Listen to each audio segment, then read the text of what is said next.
He parks the car at a gas station on a hot, busy afternoon in the city of Oakland. Dressed casually, his strong and imposing presence is not immediately recognized by anyone passing by, and perhaps this is exactly what causes the beginning of one of the most humiliating days of his life. He is a black man, from humble origins, who reached one of the highest ranks in the army. But, at that moment, he is nobody to the white police officer who approaches with an attitude full of prejudice and arrogance. The police officer, with a rigid expression and chest puffed out, walks towards him, and without any plausible reason, decides to approach him aggressively. "Can I see your documents?" he asks, but his voice is far from respectful. The phrase carries the weight of years of accumulated discrimination in a society that insists on judging by skin color, not character. The police officer's tone already demonstrates that this is not a common approach. The suspicion is baseless, the accusation is baseless, but the power of the badge makes him feel entitled to treat that man as if he were a criminal in plain sight. The man, tired of dealing with this type of situation, remains calm. "It's okay, officer, I can show you my documents," he replies, trying to maintain his composure, even though he knows the situation is about to escalate. But the policeman doesn't want documents. He wants something more. He wants humiliation. He wants power. "Raise your hands." "Now," the police officer orders, raising his voice, drawing the attention of those nearby. The noise of cars being fueled at the gas station begins to mix with the murmurs of people watching, creating a scenario where discomfort is palpable. The man obeys, still not understanding how that simple stop to fill up the car had turned into a show of explicit racism. "You look suspicious. What are you doing here?" The question is full of malice. The implication that he is out of place in that environment is clear. The police officer continues, looking through the glove compartment, the back seat, and everything he can inside the car, finding absolutely nothing to justify his approach. The crowd that forms around begins to murmur. No one comes forward to help, no one puts themselves in the place of that man who is now being handcuffed in broad daylight, in front of strangers, for something he doesn't even understand. The pain of cold steel in your wrists intensifies as the officer tightens the handcuffs, as he calmly tries to explain that there is a big misunderstanding there. But the words are ignored. He is no longer a human being, he is, in the police officer's view, just another black person to be subjugated, another person he has the right to degrade. The people around continue to watch, some taking out their cell phones to record what is happening. He feels small, crushed by a system that for years has refused to see the humanity of people like him. The police officer, on the other hand, seems increasingly determined to make a spectacle of the situation. "Kneel," he shouts, now completely losing control of the situation. Anger and prejudice mix in a show of oppressive power that only those who have been through it can understand the depth of the humiliation. Man, even in the face of such violence, tries to maintain his dignity. "I'm a general, in the American Army." "You don't know who you're dealing with," he says, his voice firm but his eyes full of pain. The policeman laughs, a dry, sarcastic laugh. "General, you're nothing here. You're just another person I'm going to take to jail." He is thrown into the police car, and the crowd around him still remains silent, shocked, but without the courage to intervene. The car leaves, and all that's left are curious looks and images recorded by phones. That afternoon, that man, a hero in so many battles, was now fighting against something much bigger than any war he had ever faced, the merciless racism of a society that still insists on reducing people to the color of their skin. What that officer didn't know was that his actions would have devastating consequences. He had no idea who he was humiliating. He had no idea that this man, handcuffed and embarrassed in front of everyone, was actually one of the most respected officers in the American Army. He didn't know that soon the weight of his actions would come with overwhelming force. What will happen when the true identities are revealed? How will this public humiliation be undone? And most importantly, how will this police officer, so sure of his power and prejudice, be forced to deal with the consequences of his actions? Justice will be served, but in a way no one expects. Stay with us until the end of this story and discover how destiny took a turn that no one imagined. Before we start the story, I want to make a clear and important message. Here at Plough of Twist, we do not tolerate any form of racism or discrimination. We know how constant and painful the fight for equality is for many, and we sympathize with each battle faced. We are on this journey together, always supporting justice and the dignity of each person. Now, I wish you a good story, and I hope you connect with the message it carries. Don't forget to subscribe to the channel to continue receiving content that makes you reflect and move. Let's go together. Kofi Robinson has always carried an air of quiet dignity. The son of Ghanaian immigrants, he had grown up in Oakland, California, where the contrast between the wealth of the financial center and the poverty of the suburbs was as stark as the racial inequalities that permeated every corner of the city. Oakland was a vibrant city, full of culture but also full of scars. Scars from the struggles for civil rights, police violence and segregation that, although unofficial, manifested itself every day in subtle ways, and others not so subtle. From an early age, Kofi had learned that his skin color would be seen before anything else. But he didn't let that define him. Studious and dedicated, he found in the army a way to escape the violence of the streets and the lack of opportunities. The army, for Kofi, represented not only discipline and order, but also a chance to prove that he could be more than the world expected of him. And he proved it. Kofi distinguished himself from the beginning of his military career. Always meticulous, always a born leader, he rose through the ranks with impressive rapidity. At the age of 42, he had achieved the rank of general, one of the few black men to achieve this feat. He led missions in some of the most dangerous places in the world, always with his head held high and an unwavering commitment to his men and to justice. In the army he was respected. Outside of it, however, he was still just another black man in a country that often refused to recognize his value. Kofi's life had been marked by battles far beyond wars in foreign lands. Each time he returned home, he faced the suspicious looks, the whispers, the unspoken questions that hung in the air when he entered a neighborhood restaurant or store. For Kofi, the real war was never on the battlefield, but on the streets of his own country, where the color of his skin marked him as a threat, regardless of his achievements. And even with all his success, Kofi knew there was an invisible limit he could never cross in some people's minds. He lived in a beautiful house in the suburbs of Oakland, a place he had chosen because it was close to his community, where he wanted his children to grow up with roots. His 2 children, a boy and a girl, were the center of his life, and he made a point of proudly teaching them about his African heritage. Alongside his wife, Aisha, a civil rights lawyer, they formed a strong, resilient and admirable family. Kofi had a life of accomplishments, but he also knew that at any moment something could go wrong. This was the reality of being a black man in America, even a man in his position. The afternoon of that day, however, started like any other. Kofi had stopped by his wife's office to pick up a document before heading to an important military meeting. He was dressed casually, jeans, a simple shirt, nothing that identified him as General Robinson. That was part of who he was. He didn't need uniforms to remind himself of the man he had become. Confidence came from within. He stopped at a gas station on the way. I needed to fill up the tank before heading to the meeting. The place was small, busy, with cars coming and going quickly. Nothing out of the ordinary. Kofi always kept his routine simple, without extravagance, despite his high rank. He was a man of habit, and stopping at that gas station was part of everyday life. But that day, something was about to change. Something that would highlight the invisible scars of a society that is still deeply unequal. While Kofi was distracted, refueling his car, another local police vehicle parked a few meters away. Out stepped a man who seemed Kofi's opposite in every way.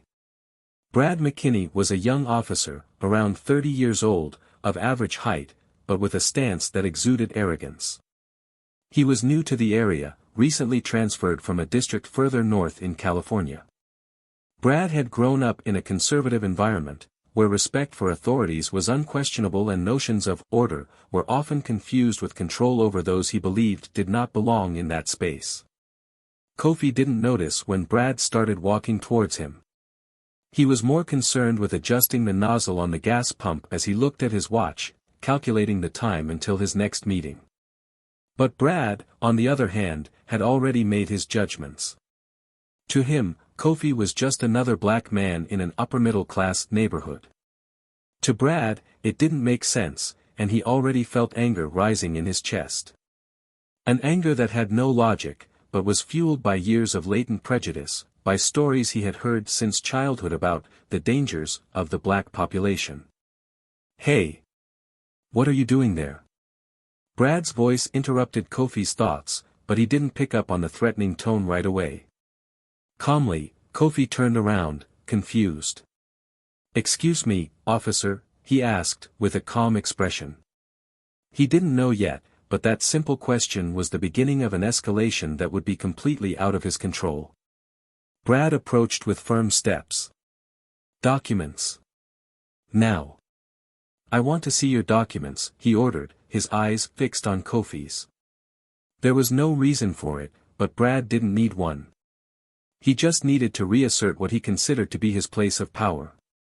"Of course," Kofi replied, maintaining control even though he knew what was coming. He had been in similar situations before, but he didn't expect this one to be any different.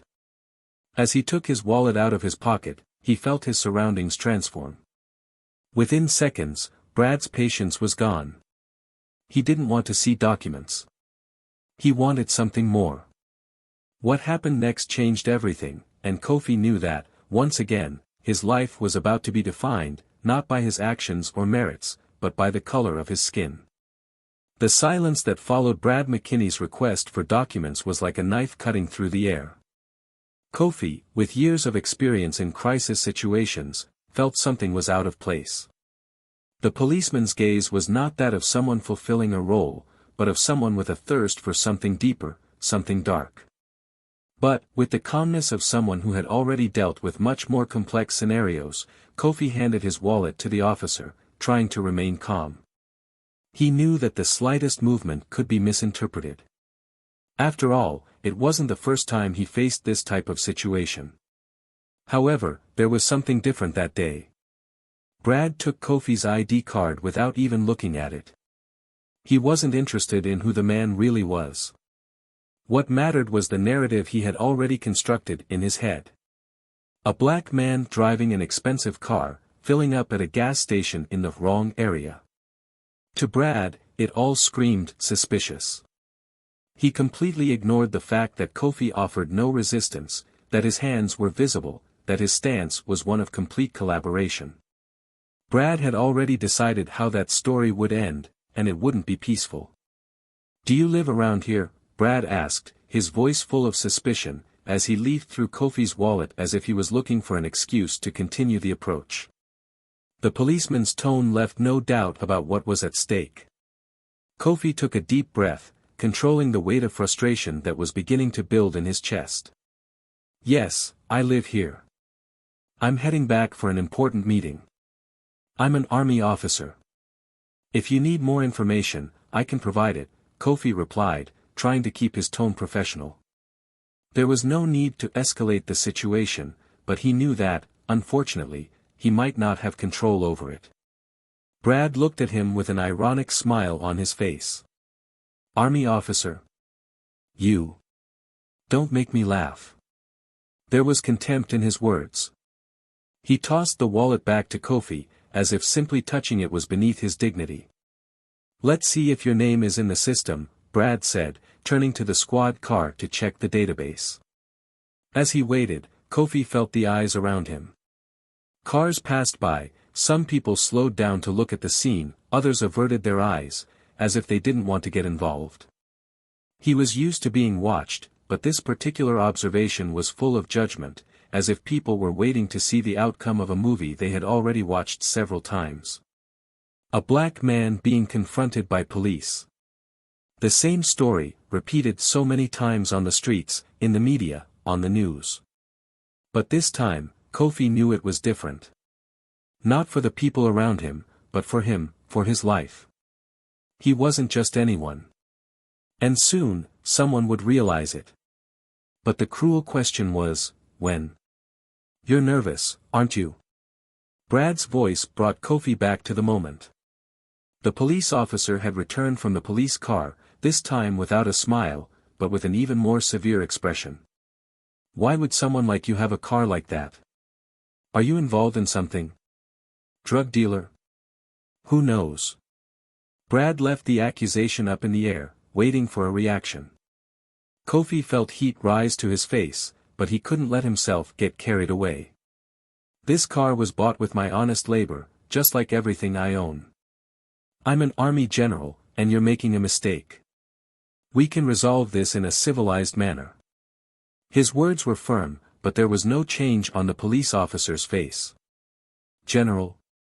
Don't make me laugh. You can tell this story to whoever you want, but here you will do what I tell you. And from now on, you are under arrest." Brad moved quickly. Before Kofi could respond, the officer grabbed his arms and forced him to turn around. In a second, he felt the cuffs tighten around his wrists. Immediate pain radiated through Kofi's arms, but he didn't struggle. What could I do? Any sudden movement would be interpreted as resistance, and he knew very well what happened when this was alleged. He closed his eyes for a moment, trying to find some internal control. But the humiliation was there. He, a man who had led hundreds of soldiers, was being treated like a common criminal, without any chance of explanation. "Now, let's go for a walk," Brad said, pushing Kofi towards the squad car. The people around watched with a mixture of shock and indifference. Nobody intervened. Nobody questioned it. For many, it was just another normal day. Inside the squad car, the sound of the police radio buzzed in his ears as Kofi stared at the dashboard in front of him. Every minute seemed like an eternity. Thoughts passed quickly through his head. The public humiliation, the handcuffed hands, the pain in the wrists. All of this was mixed with the growing indignation within him. He thought about his wife, his children, how this situation would affect him, not just as a man, but as a father and husband. What would they think when they saw him in that position? How would he explain the inexplicable? As the squad car moved through the streets of Oakland, Kofi tried to organize his thoughts. He knew that eventually his identity would be revealed. "I knew there would be consequences for that police officer, who was acting without any justification. But what disturbed him most was how fragile justice really was for men like him. It didn't matter how far he had come, how many medals and honors he had received, how many soldiers he had led. At that moment, he was just another black man handcuffed in the back seat of a police car. The minutes dragged on until the police car stopped in front of the local police station. The radio crackled with sounds of other officers exchanging trivial information. Brad got out of the car and opened Kofi's door. "Come on, hero. Your day of glory is over." As he was pushed out of the squad car, Kofi felt the weight of the system on his shoulders. He knew justice would come, but he also knew that until that happened, he was in the hands of a man who saw in him only a color, a threat. What Brad didn't know, however, was that the justice that was to come would be far more overwhelming than he could ever imagine. As Kofi was led into the police station, something in the air seemed to announce that the outcome of that story would be completely different from what Brad had planned. The general was no ordinary man. And soon, everyone would know it. But how would the truth be revealed? And what would happen when Brad, so sure of his impunity, finally realized who he had really handcuffed? The clock was ticking, and the impact of this discovery would change everything. Inside the police station, the cold light and sterile environment did nothing to ease the tension that hung in the air. Kofi was led to the reception desk, his hands still cuffed, which intensified the feeling of humiliation. The noise of papers being handled and the clicking of computers made up the scene, but everything seemed distant to him. The weight of the gaze of the people around him, the indignation that boiled in his chest, and the injustice of the entire situation made his heart beat faster. The physical pain of the cuffs tightened around his wrists was almost irrelevant compared to the emotional pain of being treated like nothing, even after everything he had achieved. Brad was right behind, a cocky smile on his lips, proud of his action. "Let's see how long you'll last here, Sir General. Sarcasm dripped from his voice, filled with contempt. Kofi remained silent, but his mind was racing. He knew that the situation could not continue for long. He knew that, at some point, his true identity would be discovered, and things would change drastically. But for now, he had to hold on. He would need to endure this humiliation for a little longer. "Put him in the cell while we check his background," Brad said to the officer on duty, handing over Kofi's documents. The other officer, an older man, looked at Kofi and hesitated for a moment, as if something wasn't right. But with a shrug, he obeyed the order, gesturing for Kofi to follow him toward the cells. As he walked through the corridors of the police station, the sounds around him seemed to amplify. The sound of boots on the cement floor, metal doors creaking, the muffled sound of the voices of others trapped in the background. Kofi, despite the anger and pain, held his head high. He wouldn't be broken by that. Not now. The cell where he was placed was small and cold, with concrete walls and an iron bed. As soon as the metal doors closed behind him, silence seemed to settle in like a heavy curtain. He sat on the bed, breathing deeply, trying to find calm amidst the chaos inside. His thoughts, however, were in constant motion. What would Aisha, his wife, do when she found out? Your children. What would they think when they saw him in such a situation? As he processed his feelings, on the outside, Brad was proud of himself. At that moment, he felt victorious. For him, that supposed general was just another one he had put in his place. A car like that, a man like that. He could only be involved in something illegal, thought Brad, convinced of his own narrative. Hours passed. The police station began to slow down, the flow of people coming and going decreased. Kofi was alone in the cell, waiting, when he finally heard the sound of approaching footsteps. It was the oldest police officer, the same one who had hesitated before. He approached the cell with a more cautious look this time. "Mr. Robinson," he began, more formally, "we just ran your information through the system." He paused, clearly uncomfortable with what came next. "It looks like there's been a big mistake. Let's get you out of here." Kofi remained seated, looking the man in the eyes. There was a mixture of relief and anger in his expression. "Error," he said, his voice deep and calm, but full of frustration. "Mistake is too light a word for what happened today." The officer opened the cell, and Kofi came out slowly, massaging his wrists where the handcuffs had left red marks. He knew his time was coming. The moment of truth, the moment when that arrogant police officer, Brad McKinney, would have to face the consequences of his actions. But Kofi also knew he wanted to do it right. He wouldn't raise his voice. He wouldn't stoop to Brad's level. He knew that justice, however late, would come. As he walked back down the corridor, this time with steady, free steps, he was taken to a meeting room, where a senior officer was waiting. It was the head of the police station, a middle-aged man with a face marked by experience and fatigue. As soon as Kofi entered, the boss stood up from his seat, clearly uncomfortable with the situation. "General Robinson," he began, with a grave expression. "I apologize for what happened. This should never have happened. I have already arranged for Officer McKinney to be immediately removed from duty while a formal investigation is conducted." Kofi stared at him for a moment. "I knew that this man was not responsible for what happened, but I also knew that, in some way, the entire system was to blame." "That's the least that can be done," he replied, without a trace of emotion in his voice. He was tired, physically and emotionally, but he knew there was still something to be resolved. At that moment, Brad entered the room, called by his superior. He still maintained that defiant expression, although now there was a hint of uncertainty in his eyes. He hadn't fully understood what was happening, but he knew something had changed. "Officer McKinney," the station chief began, "do you know who this man is?" Brad frowned, looking at Kofi with a mix of contempt and confusion. "He said he's a general, but honestly, I didn't believe a word of it." "That's right," the boss replied firmly. "This man is General Kofi Robinson, one of the most respected officers in the American military.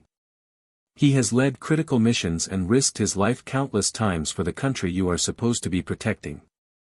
And today, you treated him like a criminal without any justification." The silence that followed was suffocating. Brad paled, and the confidence he exuded before quickly began to crumble. He tried to speak, but the words seemed to stick in his throat. I didn't know," he stammered, clearly shaken. "I thought he looked suspicious." "Suspicious?" Kofi finally spoke, his voice deep and controlled. "You handcuffed me, humiliated me, in front of dozens of people, for no reason at all. What exactly looked suspicious about me, other than the color of my skin?" Brad didn't respond. He knew there was no answer that could ease the weight of guilt he felt now. Kofi took a step forward, facing him directly, without any sign of aggression, but with a natural authority that he always carried. "You didn't see me. You didn't see who I am, what I did, or what I represent. All you saw was the color of my skin. And for that, you humiliated me, trapped me, treated me as less than nothing." Brad hung his head, unable to meet Kofi's gaze.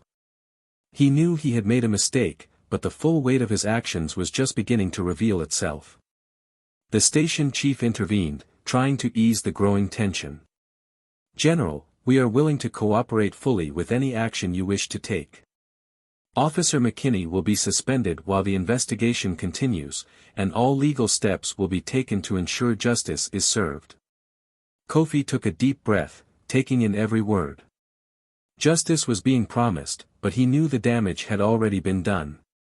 "It's not just about what happened to me," he said, his voice calm but carrying an unwavering seriousness. "This is bigger than me. It's about all the men and women who are judged before they even open their mouths. It's about the prejudice that permeates every corner of this country, every uniform you wear. And until that changes, nothing will really be fair." The room fell silent again. Brad remained silent, completely overwhelmed by the weight of his actions, as the station chief tried to process Kofi's words. There was truth in them, and he knew it. "General," said the chief, "we're going to do whatever it takes to rectify this situation." Kofi nodded, but inside him, he knew this fight was long. He had faced many battles throughout his life, but the most difficult was always this, the fight against a system that saw him first as a threat and only then as a human being. Kofi stood his ground, his mind still processing what had just happened. Even in the face of the precinct chief's words, even as Brad began to feel the weight of his actions, something inside him still couldn't find rest. He knew that no matter how much they tried now to fix the situation, the humiliation had already been done. And this could not be erased with temporary excuses or punishments. Brad remained quiet, with his head down, visibly shaken, but Kofi knew the officer was just beginning to understand what he had really done. He looked at the station chief and felt the superficiality of the promises of justice. After all, how many times had he heard similar speeches throughout his life? "General Robinson, again, I offer my deepest apologies," the chief repeated, trying to ease the tension in the room. "You have our full support for any action you wish to take. This type of behavior will not be tolerated." Kofi nodded, but there was something more he needed to say, something that needed to be understood by everyone in that room. He approached Brad, who was still looking at the ground, embarrassed. "Raise your head," Kofi said, his voice low but full of firmness. Reluctantly, Brad raised his eyes to look at the man he had humiliated. For the first time, Kofi saw true fear in Brad's eyes, not the fear of a physical threat, but the fear of facing the reality of his own actions. "What you did today is beyond me," Kofi began, looking straight into the officer's eyes. "You saw me, you saw a black man, and you decided I didn't belong where I was. You decided I was a threat. No matter how many documents I presented, how many times I told you you were wrong, you would never believe me. Because you had already decided who I was. You trapped me, humiliated me, and all based on nothing more than your prejudiced perception. Brad remained silent, but it was clear that each word hit like a blow. He opened his mouth, trying to form a defense, but no words came out. The silence became heavy again, as if the walls of the police station were absorbing the growing tension. How many more have you treated like this? Kofi's question hung in the air like an inevitable accusation. How many other people have you humiliated, imprisoned or treated like criminals before you even heard them? Because if it was like that today with me, as a general, I can imagine what you do to those who have no way to defend themselves. Brad finally found his voice, albeit weak and broken. I made a mistake. I didn't know who you were. Kofi interrupted him. That's the problem, McKinney. It's not about who I am. It's about who you thought I was. And why did you think that? The weight of truth hung in the room. It wasn't about a one-off failure, but about something much bigger, something that was deeply rooted. Brad had no answer. He knew that in his heart, Kofi was right. He knew that for years he had acted under a veil of assumptions and prejudices that he barely recognized as such. And now, faced with the man he had humiliated without reason, he found himself defenseless. The station chief, clearly uncomfortable with the intensity of the conversation, intervened. General, we will ensure this is thoroughly investigated. Officer McKinney will face appropriate consequences.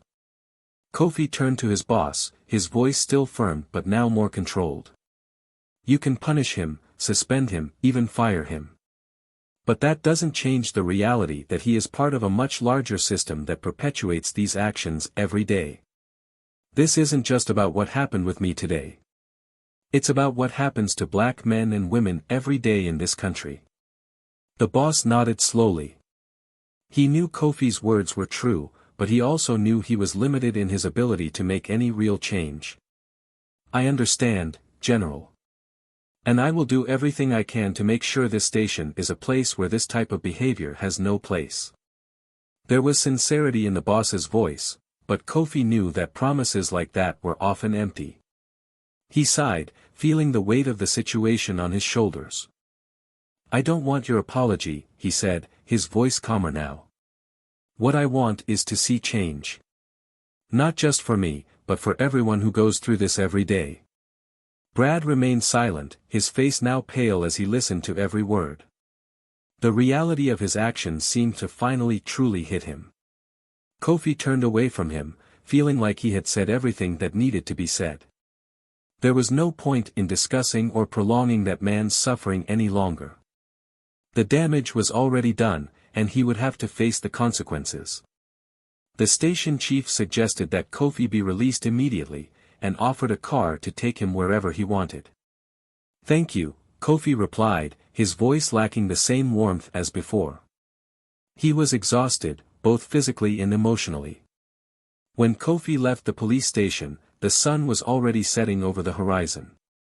The orange light that bathed the streets of Oakland contrasted with the darkness he felt in his chest. He sat in the seat of the car provided by the police station, looking at the horizon as he reflected on what had just happened. He took out his phone and called Aisha. Her voice, soft and firm, reassured him the moment he answered. Kofi. Where are you? Is everything okay?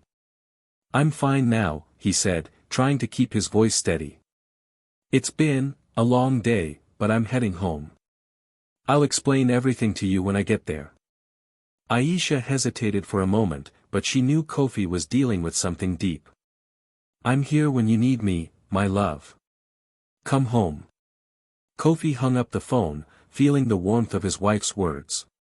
He knew that that moment would not end there, that the consequences of what happened that afternoon would still reverberate in his life. But for now, he allowed himself to relax, even if for a few moments. As the car drove through the streets of Oakland, he thought about the battles that were yet to come. Not the ones he would face in the army, but the ones he would have to face in his own community, in his own everyday life. Because, no matter how high his rank was, no matter how much respect he had, at the end of the day, he was still a black man in a society that insisted on seeing his color before his character. That night, Kofi knew something inside him had changed forever. It wasn't just about personal justice. It was about something bigger, something that affected every person like him, every person who had ever been judged before being heard. He knew he needed to do something more, that his role in this fight was just beginning. The car stopped in front of his house, and Kofi got out, feeling tired in every part of his body. He entered his house, and upon seeing Aisha and her children, something inside him warmed. There, he was more than a general, more than a humiliated man that day. There, he was a husband, a father, and that was what mattered. He embraced his family, feeling that, despite everything, this was the only place where he could finally find peace. But the fight, he knew, would continue.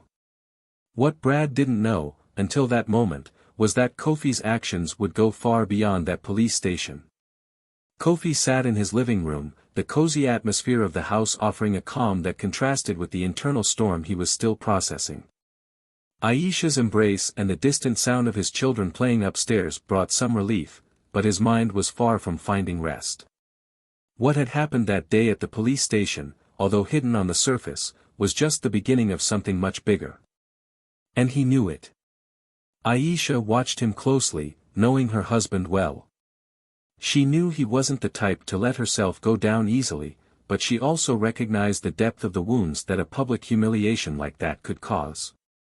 After a few minutes of silence, she sat down next to him, holding his hand. "Kofi," she began, her voice soft but firm. "Do you want to talk about it?" He shook his head slowly, still processing the events. "It was worse than I expected," he said, taking a deep breath. "I thought I was prepared for situations like this, but the reality is always more brutal than we imagine. It's not just the public humiliation, Aisha. It's what it represents.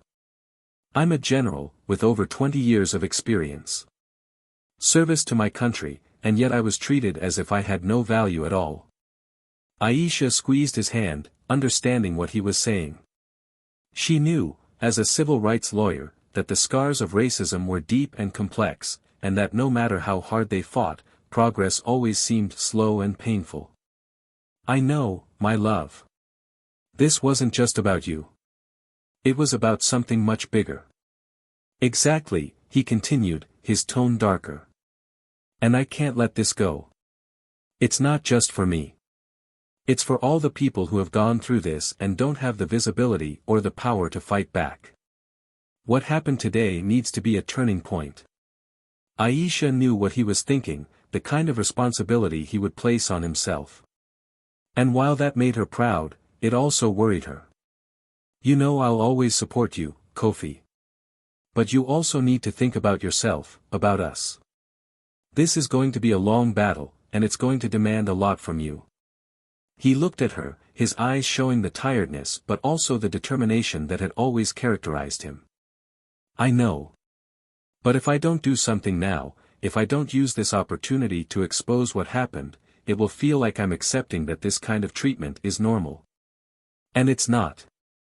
Aisha nodded, deeply understanding the dilemma he faced. It was a question of dignity, of justice, but also of emotional survival. "I knew Kofi was dealing with something bigger than just the incident with Officer Brad McKinney. He was dealing with a lifetime of invisible battles, of microaggressions, of masked prejudices." "Have you thought about what you want to do next?" she asked, her eyes steady on his. Kofi took another deep breath, feeling the weight of the decision that was about to come. "I'm going to take legal action against Brad in the police station," he said, without hesitation. "This cannot go unpunished. If I let this go, I will be accepting that my life, and the lives of so many others, can be treated as worthless. I want the world to know what happened." Aisha nodded slowly, already expecting that answer. "I'll help you with this. We'll build a solid case. We have the records, the video of the incident, the evidence is on our side. But, Kofi. She paused, searching for the right words. This is going to be difficult. The media is going to exploit this story in every way. Are you ready for that? He looked at her, the intensity in his eyes revealing his decision. Yes. I'm prepared. This is beyond me now. It's a matter of principle. The decision was made. Over the next few days, Aisha and Kofi began to build the case. They knew there would be repercussions, that they would face resistance not only from the police station, but from an entire structure that would try to minimize what happened. However, Kofi was ready for this battle. He had already faced wars in distant lands, but this, perhaps the most important of his life, would be fought in his own country, against injustices that many preferred to ignore. As the case was being prepared, news about the gas station incident began to spread. Some of the videos recorded by witnesses on the day of the incident began to circulate on social media, generating heated debate. On one side, there were those who supported Kofi and saw what happened as a clear example of institutional racism. On the other, there were Brad's defenders, who claimed that he was just doing his duty and that Kofi was overreacting. Media attention quickly turned to the case.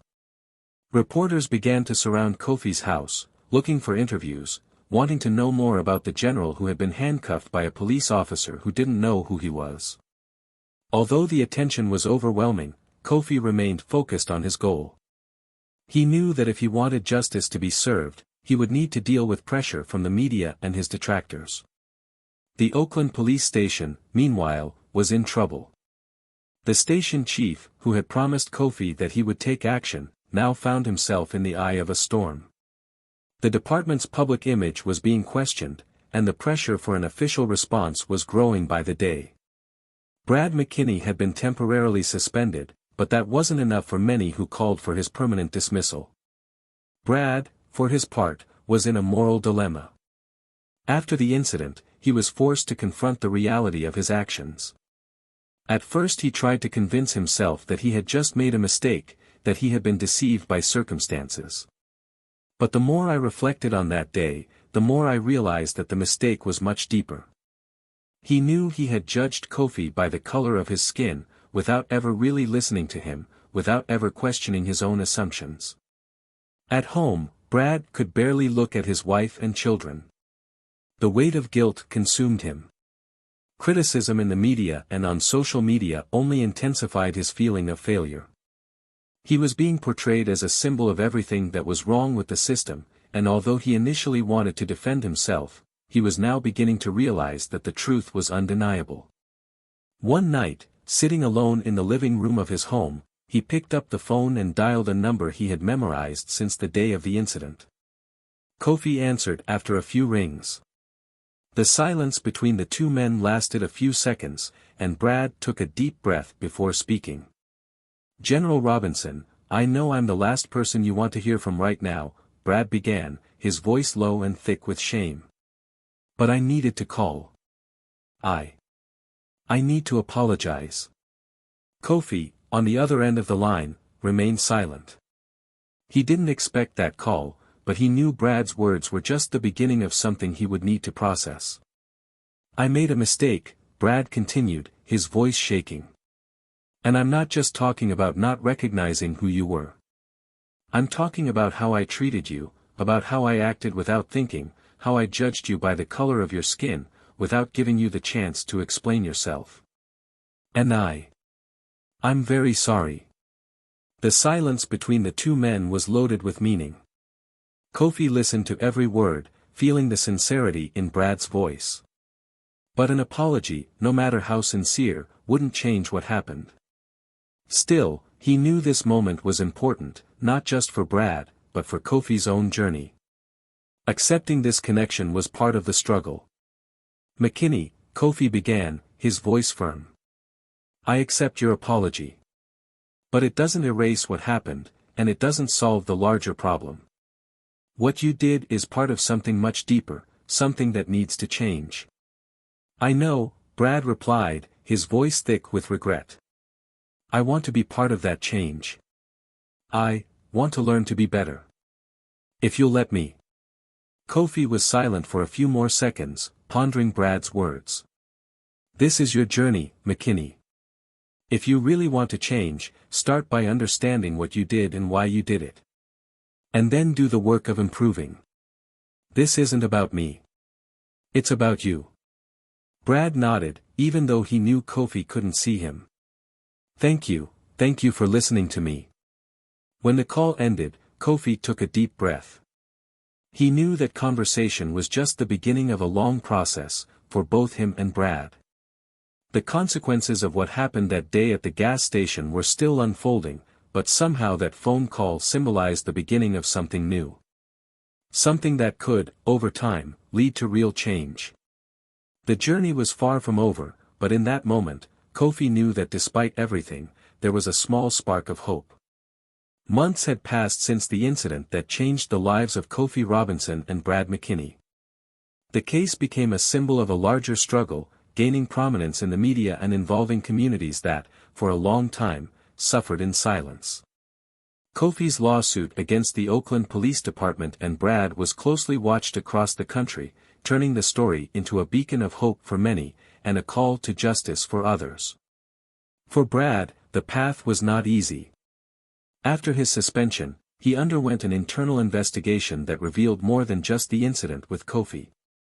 Other cases of abuse of power and inappropriate behavior came to light, cases that had previously been swept under the rug. Instead of resisting, as many expected, Brad began a process of self-examination. He enrolled in re-education programs, participated in racial awareness groups, and, for the first time, began to face his prejudices head-on. In court, Brad admitted his guilt, both legal and moral, and was ordered to perform community work, as well as losing his position in the police. For many, this punishment didn't seem like enough, but for Kofi, what mattered was that Brad, for the first time, was recognizing the impact of his actions and beginning a path to redemption. During the months that followed, Brad actively sought to change his life.